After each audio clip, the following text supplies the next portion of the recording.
ইতিমধ্যে যোৱাকালি 24 তাৰিখে অসম চৰকাৰৰ শিক্ষামন্ত্ৰী আৰু জনজাতি পৰিক্ৰমা বিভাগৰ মন্ত্ৰী ৰণোজ পেগু ডাঙৰীয়াৰ লগত ফটোতীয়া ছাত্ৰ সন্থাৰ এক সৌহাৰ্দ্যপূৰ্ণ আলোচনা মিলিত হয় সচিবালয়ত 9:30 বজাত। আৰু সেই আলোচনাত কেইবাটাও সিদ্ধান্ত গ্ৰহণ কৰা হৈছিল আৰু সেই সিদ্ধান্তসমূহ আপোনাৰ লগতে অসমৰ ৰাইজক অৱগত কৰিবৰ কাৰণে আমি আজি সংবাদমেলখন আয়োজন কৰিছিলোঁ। আমি এটা প্ৰেছ টুকা বনাইছোঁ, আমি আপোনালোকক ইয়াতে পাঠ কৰিব ওলাইছোঁ। প্ৰেছ টুকা মৰিগাঁও 25 জুলাই 2024। আমাৰ মাজত উপস্থিত আছে ফটোতীয়া ছাত্ৰ সন্থাৰ উপদেষ্টা দীপক আমচন ডাঙৰীয়া, উপসভাপতি কন্দৰ্প হুকাই, মৰিগাঁও জিলা সমিতিৰ সভাপতি অনুপ পাটৰ, আমাৰ সাংগঠনিক সম্পাদক আছে ভাস্কৰ হুকাই। আমি প্ৰেছ টুকাটো পাঠ কৰি দিব ওলাইছোঁ। যোৱা ইংৰাজী 24 জুলাই 2024 তাৰিখে পুৱা 9:30 বজাত দিছপুৰস্থিত অসম সচিবালয়ত অসম চৰকাৰৰ জনজাতি পৰিক্ৰমা বিভাগৰ আৰু শিক্ষামন্ত্ৰী শ্ৰীযুত ৰণোজ পেগু ডাঙৰীয়া আৰু ফটোতীয়া ছাত্ৰ সন্থাৰ মাজত এক তিৱা জাতীয় সমস্যাসমূহৰ ওপৰত এক গুৰুত্বপূৰ্ণ আনুষ্ঠানিক আলোচনা অনুষ্ঠিত হয়। আলোচনাত অসম চৰকাৰৰ জনজাতি পৰিক্ৰমা বিভাগৰ শীৰ্ষ বিষয়াসকলৰ লগতে ফটোতীয়া ছাত্ৰ সন্থাৰ মুখ্য উপদেষ্টা ৰিমল আমচি, সভাপতি অনিৰুদ্ধ মিথি, সাধাৰণ সম্পাদক প্ৰশান্ত মচং আৰু কেন্দ্ৰীয় সমিতিৰ বিষয়ববীয়াসকল উপস্থিত থাকে। সভাত তিৱা সাহিত্য পৰিষদক সাংবিধানিক মৰ্যাদা প্ৰদান কৰাৰ সন্দৰ্ভত অসম চৰকাৰে ইতিমধ্যে কেন্দ্ৰীয় চৰকাৰলৈ প্ৰস্তাৱ প্ৰেৰণ কৰা বুলি মন্ত্ৰী মহোদয়ে জানিবলৈ দিয়ে। পৰিষদক সাংবিধানিক মৰ্যাদা প্ৰদান কৰাৰ সন্দৰ্ভত আৰু কাৰ্বিআংলঙত বসবাস কৰা তিৱাসকলৰ বাবে আঞ্চলিক পৰিষদ লগতে মেঘালয়ত বসবাস কৰা তিৱাসকলৰ জনজাতি মৰ্যাদা প্ৰদান কৰাৰ সন্দৰ্ভত অহা ইংৰাজী 4 আগষ্ট 2024 তাৰিখে ফটোতীয়া ছাত্ৰ সন্থাৰ এটি সজাতি দলে নতুন দিল্লীলৈ গৈ কেন্দ্ৰীয় জনজাতি পৰিক্ৰমা মন্ত্ৰী শ্ৰীযুত জুৱেল ওৰামক সাক্ষাৎ কৰিব। দ্বিতীয়তে তিৱা সাহিত্য পৰিষদৰ পৰা নিৰ্বাচনৰ সময়ত বাদ পৰি যোৱা তিৱা তথা জনজাতি গাঁও অধ্যুষিত গাঁওসমূহ পৰিষদত অন্তৰ্ভুক্ত কৰাৰ লগতে নগাঁও জিলাত এটি আৰু ধেমাজি জিলাত বসবাস কৰা তিৱাসকলৰ কাৰণে এটা নতুনকৈ পৰিষদীয় সমষ্টি বৃদ্ধি কৰাৰ বাবে অতি শীঘ্ৰে যাৱতীয় ব্যৱস্থা গ্ৰহণ কৰাৰ সিদ্ধান্ত গ্ৰহণ কৰা হয়। লগতে 1995 চনত তিৱা সাহিত্য পৰিষদৰ গঠনৰ সময়ত যিসকল বৈধ নাগৰিক তিৱা পৰিষদৰ ভিতৰত অন্তৰ্ভুক্ত হৈছিল তেনে বৈধ লোকসকলক লৈ তিৱা সাহিত্য পৰিষদৰ ভোটাৰ তালিকা প্ৰস্তুত কৰি তিৱা পৰিষদৰ সমষ্টিসমূহ পুনৰ নিৰ্ধাৰণৰ বাবে কালি যোৱা সভাই মন্ত্ৰীৰ লগত আলোচনাত সিদ্ধান্ত গ্ৰহণ কৰা হয়। এই সন্দৰ্ভত তিৱা সাহিত্য পৰিষদ আৰু তিৱা জাতীয় সংগঠনসমূহে সংশ্লিষ্ট জিলা আয়ুক্তসকলৰ লগত আলোচনা মৰ্মে চূড়ান্ত সিদ্ধান্ত গ্ৰহণ কৰিবৰ বাবে অসম চৰকাৰে যাৱতীয় নিৰ্দেশনা প্ৰেৰণ কৰিবলৈ সিদ্ধান্ত গ্ৰহণ কৰে। তিৱা মাধ্যমত প্ৰাথমিক বিদ্যালয়সমূহত পাঠদান কৰাৰ প্ৰক্ৰিয়া সম্পূৰ্ণ কৰাৰ বাবে অহা ইংৰাজী 30 জুলাই 2024 তাৰিখৰ ভিতৰত প্ৰাথমিক বিদ্যালয়সমূহ নিৰ্বাচনৰ বাবে সিদ্ধান্ত গ্ৰহণ কৰা হয়। তিৱা ভাষা জনা আৰু বৰ্তমান শিক্ষকতা কৰি থকা তিৱা শিক্ষকসকলৰ এক তালিকা প্ৰস্তুত কৰি শীঘ্ৰে প্ৰয়োজনীয় প্ৰাথমিক বিদ্যালয়সমূহ মুকল কৰি তিৱা মাধ্যমত প্ৰাথমিক বিদ্যালয়সমূহ পাঠদান কৰাৰ প্ৰক্ৰিয়া আৰম্ভ কৰাৰ সিদ্ধান্ত গ্ৰহণ কৰা হয়। ইয়াৰ উপৰি তিৱা ভাষা শিক্ষকৰ বাবে বিশেষ পৰীক্ষা বিশেষকে বৰ্তমান শিক্ষাবৰ্ষত অনুষ্ঠিত কৰাৰ বাবে অসম চৰকাৰে ব্যৱস্থা গ্ৰহণৰ বাবে প্ৰতিশ্ৰুতি প্ৰদান কৰে। ইতিমধ্যে জনজাতি খণ্ড আৰু আৱেষ্টনী অন্তৰ্ভুক্ত নোহোৱা তিৱা বসতি প্ৰধান এলেকাৰ ৰাজহ গাঁওসমূহক সামৰি নতুনকৈ জনজাতি খণ্ড আৰু আৱেষ্টনী সৃষ্টি কৰিবলৈ সিদ্ধান্ত কৰে। তেনে ৰাজহ গাঁওসমূহৰ তালিকা প্ৰস্তুত কৰি শীঘ্ৰে অসম চৰকাৰৰ ওচৰত দাখিল কৰিবলৈ তিৱা জাতীয় সংগঠনসমূহক দায়িত্ব অৰ্পণ কৰে। গতিকে এইখিনি আছিলে কালি যোৱা যি মন্ত্ৰী মহোদয়ৰ আলোচনা, সেই আলোচনাত হোৱা সিদ্ধান্তসমূহ। ইয়াৰ পৰৱৰ্তীত হাত ধৰিব আমাৰ উপদেষ্টা ফটোতীয়া ছাত্ৰ সন্থাৰ উপদেষ্টা দীপক আমচন ডাঙৰীয়া। আজি অনুষ্ঠিত হোৱাৰ সংবাদমেলত উপস্থিত থাকি সংবাদ সংগ্ৰহ আৰু প্ৰচাৰৰ কাৰণে অতি আন্তৰিকতাৰে উপস্থিত হয় মোৰ সন্মানীয় শ্ৰদ্ধাৰ মৰমৰ সাংবাদিক বন্ধুসকল। আপোনালোকে এই কথাটো স্পষ্টভাৱে জানে যে 35 বছৰ আগৰে পৰা তিৱা ছাত্ৰ সন্থাই এই দীঘলীয়া এটা পৰিক্ৰমাৰ মাজেৰে তিৱা জাতিৰ যিবিলাক অমীমাংসিত ৰাজনৈতিক সমস্যা আছে, অথচ মৌলিক সমস্যা হয়, এই সমস্যাসমূহ সমাধানৰ ক্ষেত্ৰত ধাৰাবাহিক আন্দোলন কাৰ্যসূচী অব্যাহত ৰাখিছে। আৰু এই কাৰ্যসূচী কেতিয়াবা উত্থান পতনৰ মাজে আগবাঢ়িলেও কাৰ্যসূচীৰ আমাৰ তিৱা ছাত্ৰ সন্থাৰ আন্দোলনৰ ফলশ্ৰুতিত ইতিমধ্যে তিৱা জাতিৰ ভালেমানকেইটা উল্লেখযোগ্য কিন্তু সমস্যা আমি সমাধান কৰিবলৈ সক্ষম হৈছোঁ। গতিকে এইবাৰ 2024 চনতো আমি এলানি আন্দোলনৰ কাৰ্যসূচী ঘোষণা কৰিছিলোঁ আমাৰ এক্সিকিউটিভৰ সিদ্ধান্ত মৰ্মে, আৰু এইটো ৰাজহুৱা কৰিবৰ কাৰণে আমি যোৱা 21 জুলাই তাৰিখে জাগিৰোড নগৰত অৱস্থিত কলা মন্দিৰত আমি এখন তিৱা জাতীয় অভিৱৰ্তন আয়োজন কৰোঁ। এই অভিৱৰ্তনত আমি এটা দীঘলীয়া কোৰ্চ অফ একশ্যনৰ মানে আমি তিৱা ছাত্ৰ সন্থাৰ কাৰ্যসূচী আমি ঘোষণা কৰিছিলোঁ। যি কি নহওক, এই কাৰ্যসূচী ঘোষণা পৰৱৰ্তী সময়ত অসম চৰকাৰৰ দায়িত্বশীল মন্ত্ৰী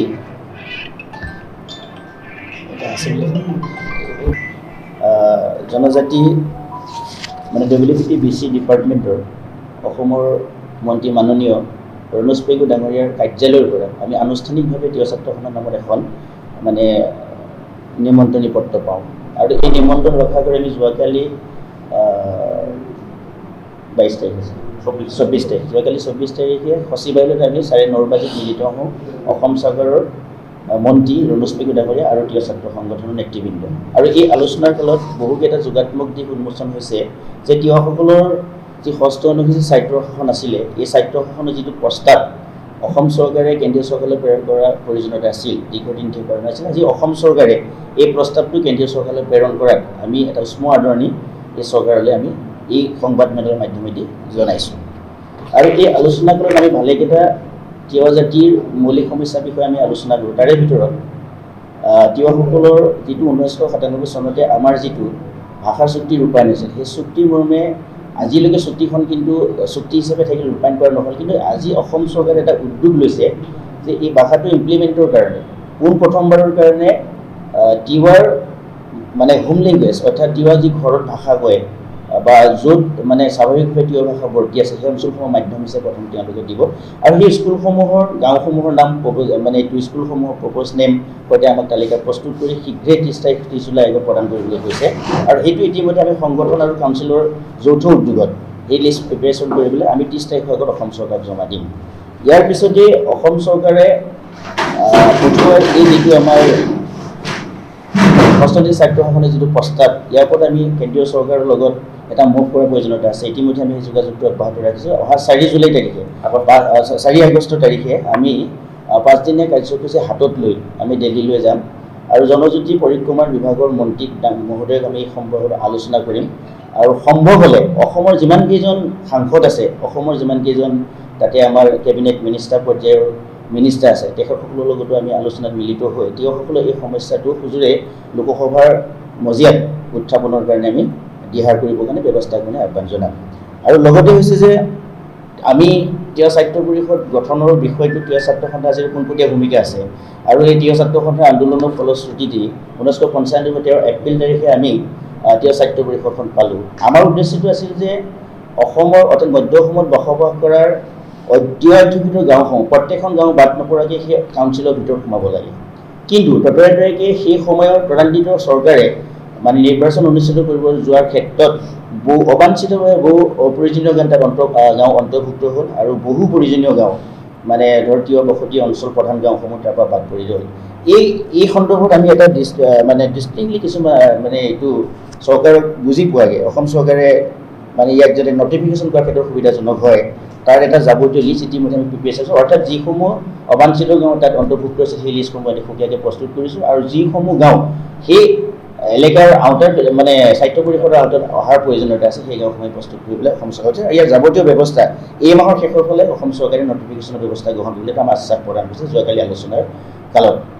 নিযুক্তিৰ বিষয় আহিলে এই বিষয়ৰ ক্ষেত্ৰত 2024 চনৰ নতুন শিক্ষাবৰ্ষৰ পৰা আৰম্ভ কৰাৰ কথা আছিল। কিন্তু SITত আমি কিতাপ প্ৰস্তুত কৰাৰ পৰা ধৰি লিষ্টসমূহ জমা দিয়াৰ ক্ষেত্ৰত কিছু অবাঞ্ছিতভাৱে পলম হোৱাৰ কাৰণে এই বছৰটো বিলম্ব হৈ গ'ল। কিন্তু অহা বছৰ প্ৰথম পৰ্যায়ৰ পৰাই তিৱা ভাষাৰ শিক্ষক বুলি নহয় তিৱাৰ মাধ্যম স্কুলসমূহ প্ৰৱৰ্তনৰ যাৱতীয় যি ব্যৱস্থা আছে সেই ব্যৱস্থাৰ ক্ষেত্ৰত অসম চৰকাৰে নিজাববীয়া উদ্যোগ লোৱাৰ যি সম্ভেদ আমি যোৱাকালি পালোঁ, এইটোত আমি নথৈ আনন্দিত হৈ অসম চৰকাৰৰ প্ৰতি ধন্যবাদ জ্ঞাপন কৰিছোঁ।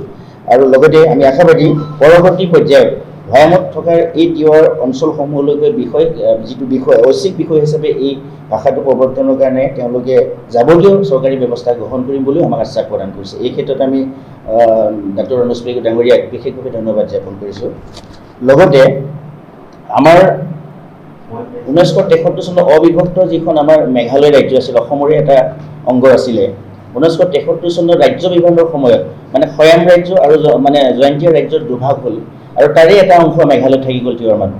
সেই মেঘালয়ত থকা তিৱাসকলে আজিলৈকে তাত তেওঁলোকে জনজাতিৰ মৰ্যাদা পোৱা নাই, মানে এইটো পাহাৰীয়া জনজাতিৰ মৰ্যাদা পোৱা নাই।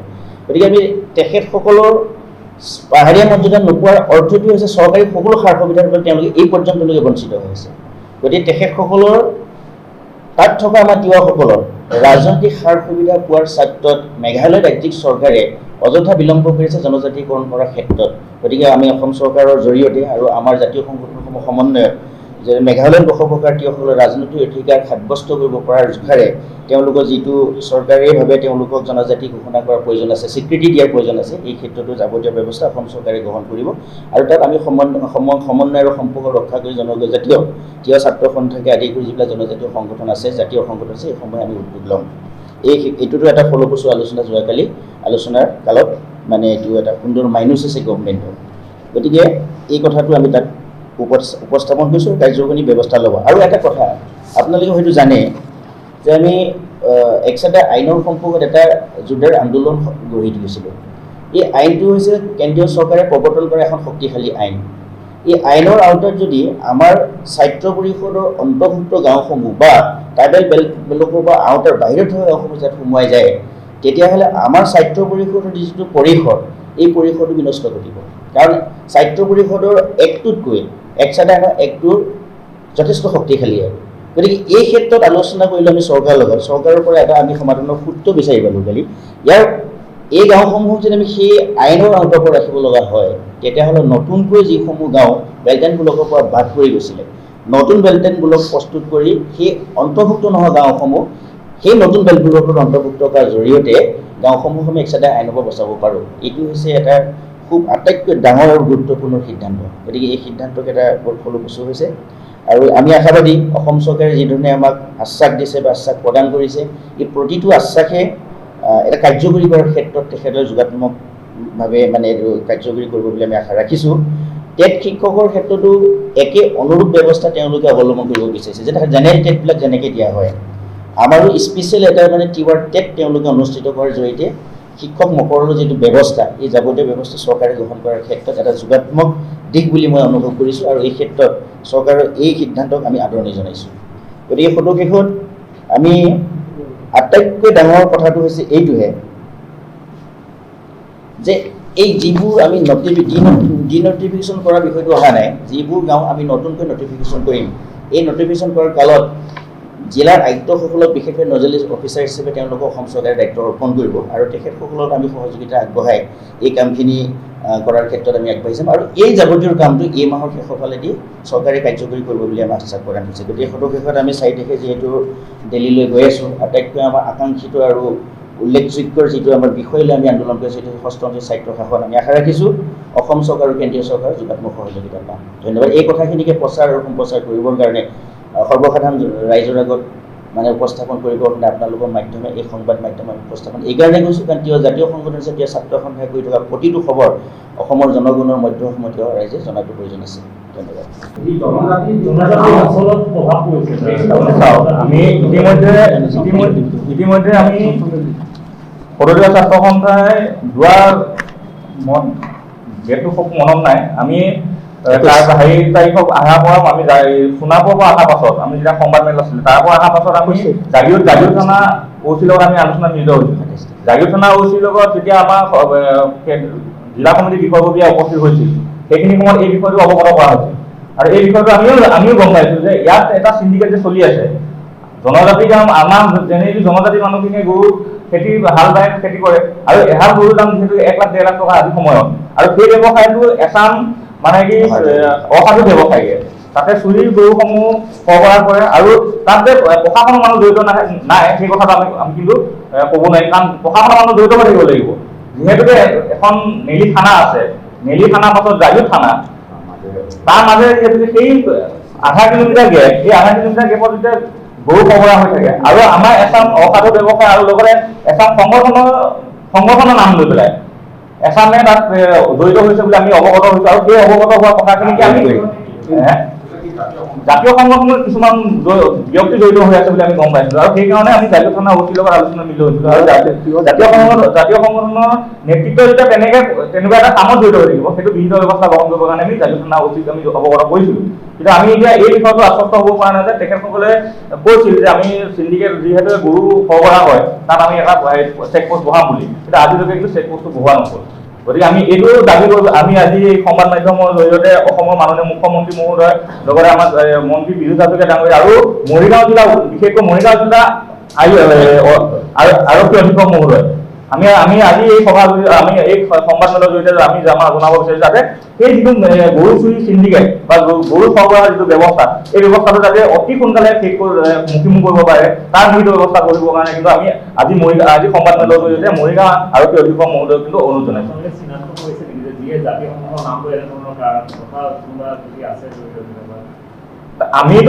আমি চিনাক্ত এতিয়া ইতিমধ্যে আমাৰ হাতত লিষ্ট আহিছে যে কোন কোন মানুহে সেই হেৰিটো জড়িত হৈ আছে। গতিকে এচাম এই কথাটোকে আমি ক'বলৈ বিচাৰিছোঁ যে যিচাম মানুহে প্ৰশাসনৰ লগত সহযোগ কৰি সেই গৰু চুৰ কাণ্ডত জড়িত হৈ আছে তেখেতসকলে অতি শীঘ্ৰে চিনাক্ত কৰি প্ৰয়াস কৰিব লাগে। থাকিব পাৰে ডেফিনেটলি এইটো যিহেতু সম্পূৰ্ণৰূপে কথাটো এনেকুৱা আৰক্ষী যিহেতু হেৰি কৰি আছে, মানে আমাৰ মতে মানে সন্দেহ হৈছে যে তাত হয়তো সম্পূৰ্ণৰূপে আৰক্ষী প্ৰশাসনৰ বিষয়ে বহি এটা ভাগ আছে। আৰু লগতে ওচৰতে এজন বিশেষ শক্তিশালী মন্ত্ৰী তাতে আছে, তেওঁ চকুৰ আগেদি বা তেওঁ কাষেৰে যিবোৰ গৰু খবৰ এটা বিশেষ গঢ়লৈ উঠিছে, গতিকে তেখেতৰ মানে যেনেকৈ তেওঁ মানে নিস্তব্ধ হৈ আছে, এটা আমি অলপ সন্দেহ প্ৰকাশ কৰাটো সন্ধিয়া হৈছোঁ আমি মানে। গতিকে এই ওপৰত আমাৰ সম্পাদক মহোদয়ে কৈছে এখন লিষ্ট আহিছে, আমি তাকো সম্পূৰ্ণ প্ৰমাণ সহকাৰে পোৱা নাই, কিন্তু পুৰুষানে এই কথাটো গম পাইছোঁ তাত আমাৰ বিশেষ ব্যক্তি জড়িত হৈ থকাটো চিনাক্ত কৰি আৰু আমি তাৰ বাবে চেষ্টা কৰি আছোঁ যে অতি সোনকালে আপোনালোককো আমি আহ্বান জনাওঁ, সংবাদ মাধ্যম বন্ধুসকলকো আহ্বান জনাওঁ, আপোনালোকে যি যেনেকৈ পায় আপোনালোকে আমাক তেনেকৈ সমল যোগাওক, আমিও আপোনালোকক সমল জনাই এই মানে কুখ্যাত চক্ৰটোক আমি মানে পোলে পোখালে ধ্বংস কৰিব। হয় হয়, এনেইতো অসম চৰকাৰৰ লগত বহুবাৰ আমি আলোচনাত মিলিত হৈছোঁ, বহু আশ্বাস প্ৰদান কৰিছে, কিন্তু সেইবোৰ আজিলৈকে সাধাৰণতে কাৰ্যকৰী হোৱা নাই। সেই ক্ষেত্ৰত আমাৰ অসন্তুষ্টি আছে, কিন্তু এইবাৰ আমি এটা মিশ্ৰিত আশা কৰিব পাৰোঁ। মানে ধৰি লওক আপোনাৰ 6টা সমস্যা সমাধানৰ কাৰণে প্ৰতিশ্ৰুতি আছে, তাৰ 4টা হ'লেও যে সমস্যা সমাধান হ'ব, তাৰ মিশ্ৰিত যিটো আকাংক্ষা মানে প্ৰতিচ্ছবি, এইটো আমি প্ৰতিফলিত হোৱা দেখিছোঁ। সেইফালৰ পৰা আমি মিশ্ৰিতৰ এটাৰ মানে সন্তুষ্টি প্ৰকাশ কৰিছোঁ আপোনালোকৰ। আমি সৰুজীয়া ছাত্ৰ সন্থাই যিহেতু আন্দোলনৰ ফলশ্ৰুতিত তিৱা সাহিত্য পৰিষদ গঠন হৈছিল, আৰু তিৱা সাহিত্য পৰিষদখন আমি 6ম সূচীত অন্তৰ্ভুক্ত কৰিবৰ কাৰণে আমি প্ৰথম মূল দাবী আছিলে। ইতিমধ্যে অসম চৰকাৰ কেবিনেটে সিদ্ধান্ত গ্ৰহণ কৰিছে, কিন্তু কেন্দ্ৰীয় চৰকাৰলৈ প্ৰেৰণ কৰিলে নে সেই কথাটো আমি স্পষ্ট নাছিলোঁ।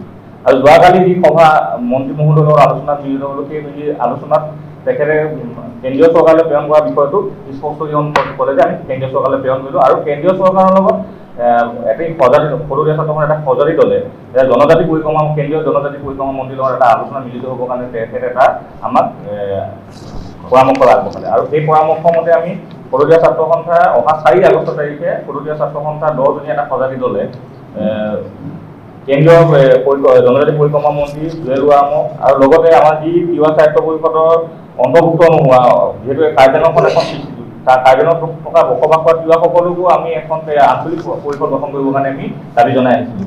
আৰু সেই দাবীটো যিহেতুকে কেন্দ্ৰীয় চৰকাৰৰ ওপৰত আছে, গতিকে আমি সেই দাবীটোকো সেইদিনাখন আমি তাতে জুৱেল ওৰামক আমি জনাম। তাৰ লগে লগে মেঘালয়ত বসবাস কৰা তিৱাসকলকো জনজাতি মৰ্যাদা প্ৰদান কৰা নাই, আৰু সেই বিষয়টো যিহেতুকে কেন্দ্ৰীয় গভৰ্ণমেণ্টৰ আণ্ডাৰত পৰে, গতিকে আমি কেন্দ্ৰীয় চৰকাৰৰ লগত সেই বিষয় এই 3টা বিষয়ক লৈ পেলাই আমি সাংবিধানিক মৰ্যাদা আৰু ট্ৰাইবেলত বসবাস কৰা তিৱাসকলৰ আঞ্চলিক পৰিষদ গঠন কৰা আৰু মেঘালয়ত বসবাস কৰা তিৱাসকলৰ জনজাতি মৰ্যাদা প্ৰদান কৰা, এই স্পেচিয়েলি আমি এই 3টা বিষয়ক লৈ পেলাই কেন্দ্ৰীয় চৰকাৰৰ লগত আলোচনা মিলিত হ'ম। গতিকে আমি এই যিটো ব্যৱস্থা গ্ৰহণ কৰিলে যে সাংবিধানিক মৰ্যাদা প্ৰদান কৰা সন্দৰ্ভত যিটো কেন্দ্ৰীয় অসম চৰকাৰে কেবিনেটে সিদ্ধান্ত গ্ৰহণ কৰি কেন্দ্ৰীয় চৰকাৰলৈ প্ৰেৰণ কৰিছে, সেইটো আমি আদৰণি জনাইছোঁ সৰুজীয়া ছাত্ৰ সন্থাৰ তৰফৰ পৰা।